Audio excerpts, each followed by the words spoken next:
Hi hello నమస్తే welcome to మనం TV. నేను మీ చార్మి. ఈరోజు మనతో పాటు ప్రస్తుతం ప్రముఖ ఆస్ట్రో న్యూమరాలజిస్ట్ రెహమాన్ గారు ఉన్నారు. ఆయనతో మాట్లాడు. నమస్కారం సార్. నమస్తే అమ్మా. సార్, మీరు ఏ ఏ శాస్త్రాలను ఉపయోగిస్తారు సార్? నేను ఫస్ట్ ఆస్ట్రాలజీ చార్ట్ చూస్తానమ్మా.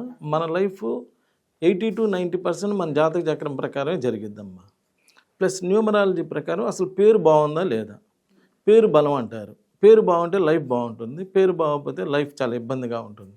సో పేరు ఎలా ఉన్నది, అలానే చెయ్యి చూస్తాను. చెయ్యి చూసి కూడా అద్భుతమైన విషయాలు చెప్పచ్చు. అలానే ఫేస్ రీడింగ్, ఒకరిని చూస్తే పెట్టబుద్ధి అయింది, ఒకరిని చూస్తే కొట్టబుద్ధి అయింది అని ఆ ఫేస్లో కూడా మన 100 years మన లైఫ్ తెలుస్తూ ఉంటుంది. అదేవిధంగా signature is the most important in the life. ఎలా సంతకం పెడుతున్నాం ఏంటి, దాని మీదే మన హెల్త్ ప్రాబ్లమ్స్, మన లీగల్ ప్రాబ్లమ్స్ అన్నీ తెలిసిపోతుంటాయి. ఓకే. తర్వాత marriage date is the most important in the life. First date of birth అయితే దాని ప్రకారం మన లైఫ్ జరిగేది అయితే, second date of birth is the marriage date. పెళ్ళికి ముందు ఎవడైనా ఎట్లయినా బతికిపోతాడు. ఆ పెళ్లి దగ్గర నుంచి అసలు ప్రాబ్లమ్స్ అనేవి ఉంటాయి. అంటే మ్యారేజ్ డేట్ బాగాలేకపోతే ఇలా ప్రాబ్లమ్స్ వస్తాయి. మ్యారేజ్ డేట్ కూడా బాగుంటే లైఫ్ బాగుంటుంది. సో మ్యారేజ్ డేట్ ఎలా ఉంది, ఇలా ఆస్ట్రాలజీ, న్యూమరాలజీ, పామిస్ట్రీ, గ్రాఫాలజీ ఎలా రాస్తున్నారు, ఈ రాసే విధానాన్ని బట్టి కూడా వాళ్ళ యొక్క మైండ్ సెట్ అనేది తెలిసిపోతుంటుంది. అలానే face reading, signature analysis, marriage dates, ఇలా ఇన్ని శాస్త్రాలు చూస్తాను. నేను చూసి ఒక అద్భుతమైనటువంటి రిజల్ట్స్ ఇవ్వటం జరుగుతుంది. కొన్ని సంవత్సరాల నుంచి ఇలా ఎంతోమంది నా దగ్గరికి వచ్చి ఇలా అన్ని రకాలు చేయించుకొని ఇలా మేలు పొందటం అనేటువంటిది జరుగుతూ ఉంది. సార్, వివాహం అవుతూ ఉంటుంది కానీ పిల్లలకి సంబంధించి మెచ్యూరిటీ అనేది చాలా తక్కువగా ఉంటుంది, అవగాహన ఎక్కువ రాదు పిల్లలకి. మరి అలాంటి వాళ్ళు ఎలాంటి రెమెడీస్ పాటించాలి సార్? ఇప్పుడేమో చాలామందికి మైండ్ మెచ్యూర్ కాని పిల్లలు పుడుతున్నారు, చాలామంది ఇబ్బంది పడుతున్నారు. వీళ్ళు ఏమనుకుంటారంటే మా డేట్ ఆఫ్ బర్త్ బాగానుంది, చక్కగా మంచి మ్యారేజ్ చేసిన మా లైఫ్, మా ఫ్యామిలీ అంతా బాగానే ఉంది, ఈ పిల్లోడు ఏంది ఇలా పుట్టాడు ఏంటి అని ఇబ్బంది పడుతూ ఉంటారు. 5, 14, 23 తారీఖుల్లో పెళ్ళి అయితే, 5 అంటే బుధుడు, 14 1 + 4 5, 23 2 + 3 5, 5, 14, 23 తారీఖు ఏదైనా పనులు చేస్తే ఎక్సలెంట్. స్కూల్కి పంపించినా ఎక్సలెంట్, వ్యాపారం బిగిన్ చేసినా ఎక్సలెంట్, ఇల్లు కట్టుకోవాలన్నా 5వ తారీఖు 5వ నెంబర్ ఎక్సలెంట్. బుధుడు మంచి తెలివితేటలు, వ్యాపార దక్షత, ఉన్నత ఉద్యోగం.